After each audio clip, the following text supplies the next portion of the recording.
Привет, аз съм Жоро и днес ще ви покажа няколко начина, по които можете да носите своя фотоапарат.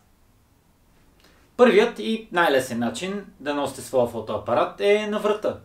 По този начин той винаги ще е пред вас, винаги ще може да го придържате с ръце, ако се движите, както и много бързо и лесно да снимате. Лошото е, че при по-продължително носене може да ви заболи врата или дори да се изгърбите. Вторият начин да държите своя фотоапарат е на рамо, без значение кое от двете рамена.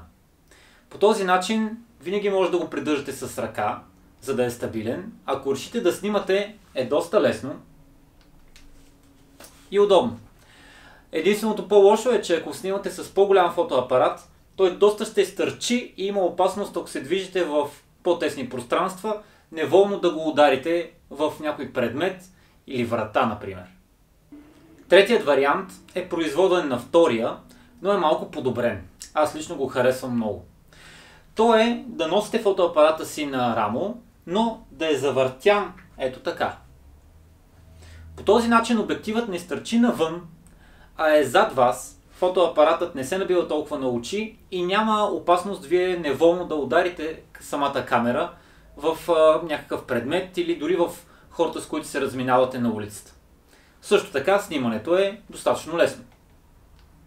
Четвъртият вариант да носите своя фотоапарат е доста стабилен, но малко по-бавен от към снимане. Той е ето така, на диагонал. Фотоапаратът стои много стабилно, без значение колко бързо се движите или дори въртите, но когато решите да снимате, както показвам в момента, става малко по-бавно. Това бяха 4 лесни начина, по които може да носите своя фотоапарат. Дали ще заложите на сигурността или на бързината за снимане, това решение оставам на вас. Споделете какво сте избрали като коментар под това видео. Поздрави и до скоро!